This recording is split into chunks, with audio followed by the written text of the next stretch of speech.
An event called Maitri Yatra was organized by feminists.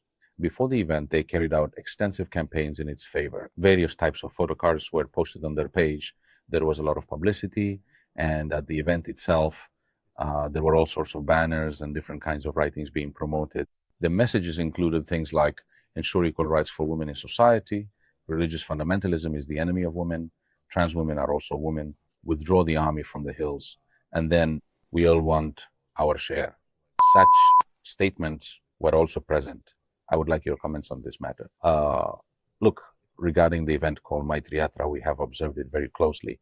And actually, rather than focusing on women's rights, there was a strong and quite explicit attempt to represent those who are not women, those who are fake women.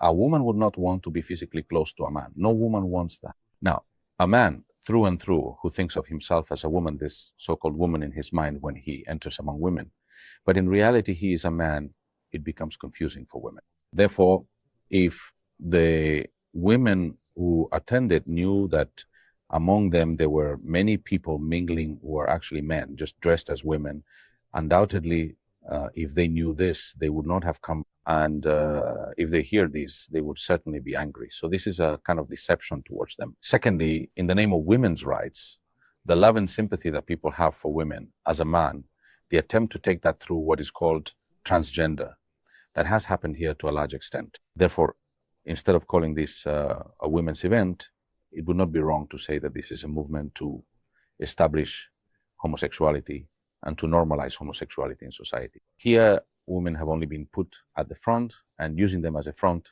the main work has been attempted. And there we have seen anti-national slogans, calls for the withdrawal of the army from the hills. The banner calling for the withdrawal of the army from the hills was hung there, which is a matter that directly questions the existence of the state of Bangladesh. If the hills are part of Bangladesh, then the Bangladeshi army will naturally be there. So where is the problem?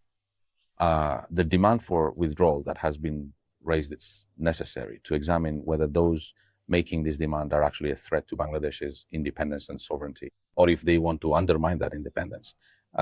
All the corrupt elements have gathered here and have been doing activism in this country for a long time. Those who have not earned even a hair's breadth of space in the hearts of the people, they, once again, as usual, have identified religion as the enemy.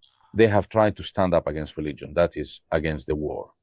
Labeling so-called fundamentalism, religious fundamentalism, as the enemy is essentially just another way of labeling Islam as the enemy. Because when you attack and consider as enemies the scholars and leaders who are the bearers of Islam, generally speaking, then that is tantamount to attacking Islam itself. Therefore, such formalities or such events in Bangladesh are very concerning.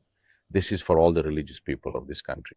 It's a matter of concern for all women, for all people of every community in society. Here we have seen some very offensive placards with your slogans written on them, and it is being claimed there that you represent the world.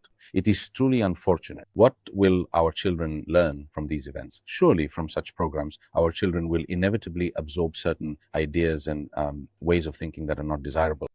And overall, this is harmful to our society, which is why we would like to respectfully request the relevant authorities of the government to take action. They should play a responsible role to ensure that such events cannot take place in the future. To prevent accidents, auto rickshaws are often seized and destroyed. But is it right to destroy rickshaws? What would be the best way to make the main roads free of auto rickshaws? And apart from destroying them, there are actually many other ways to control this issue. The task may be difficult. But when a poor person loses everything, he's forced to sit on the street. Keeping that in mind, the rickshaws should be removed and relocated somewhere far away. They can be kept there, and various efforts can be made to prevent them from entering the city in any way. Although, regarding the recent incident, as far as we have learned, those whose rickshaws have been destroyed are being provided with alternative means or arrangements. If that is indeed the case, it is certainly commendable. At the same time, there is no benefit in simply destroying rickshaws or ruining something. So they should be sent to villages or places where their use is suitable or permitted. Arrangements can be made to send them there, and training can be provided for those who are rickshaw drivers. If the Asan Foundation is asked, they can take the initiative to train them and make them capable of working or earning a livelihood. In this case, if the relevant authorities are sincere and if they are willing, They can also take initiatives to make them self-reliant to any other organization by providing training. Afterwards, arrangements for employment can be made. Especially, it has been observed that most of the rickshaws that have been destroyed, these are new, and since investments have been made here, it is certainly a matter of concern that this money would simply go to waste. Recently, there has been discussion about the death of a female student from the Hifz section of a madrasa.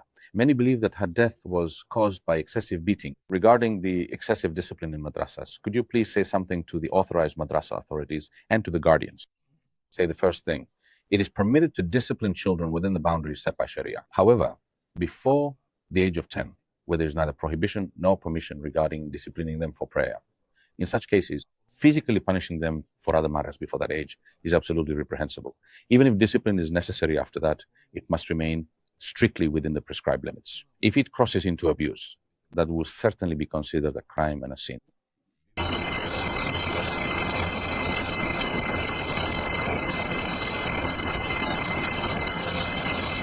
So if as a result of the punishment, marks are left, the skin is broken, or bones are fractured, administering such punishment is absolutely unacceptable.